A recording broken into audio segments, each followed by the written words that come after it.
जिन्होंने अपने असाधारण कार्यों से पूरे विश्व को अपने पीछे चलने पर मजबूर कर दिया, जिसने अपने छोटे से जीवन काल में एक महान समाज सुधारक, एक ओजस्वी वक्ता, एक श्रेष्ठ लेखक, एक तेजोमय सन्यासी और एक उच्च राष्ट्रवादी का दर्जा पाया।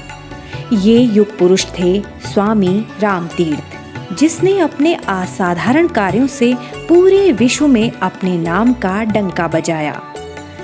मात्र 32 वर्ष की आयु में उन्होंने अपने प्राण त्यागे, लेकिन इस अल्पायु में उनके खाते में जुड़ी अनेक असाधारण उपलब्धियां यह साबित करती हैं कि अनुकरणीय जीवन जीने के लिए लंबी आयु नहीं, बल्कि ऊंची इच्छा शक्ति की आवश्यकता होती है।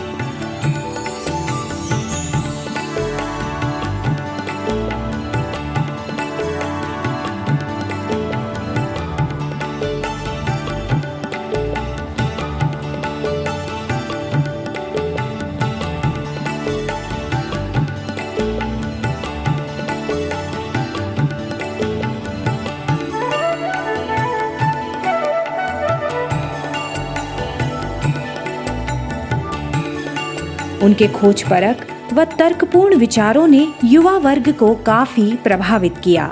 श्री कृष्ण और अद्वैत वेदांत पर लिखे उनके निबंधों ने देश में एक नई वैचारिक क्रांति को जन्म दिया। ये स्वामी रामतीर्थ की अद्भुत भाषण शैली और मौलिक विचारों का ही प्रभाव था कि भारत ही नहीं बल्कि विदेशों में भी उनकी वाणी के लोग प्रशंसक बने।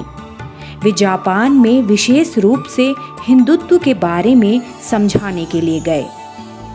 वर्ष 1902 में वे अमेरिका गए।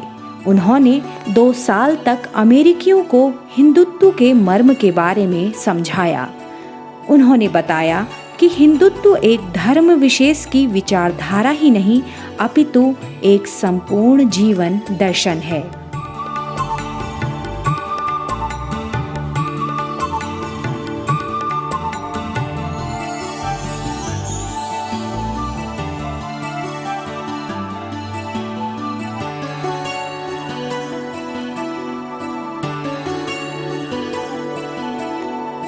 1904 में जब वे अमेरिका से भारत वापस आए तो देश का एक बहुत बड़ा वर्ग उनका प्रशंसक बन चुका था, लेकिन जिज्ञासु स्वामी रामतीर्थ की ज्ञान प्राप्त करने की भूख अभी खत्म नहीं हुई थी।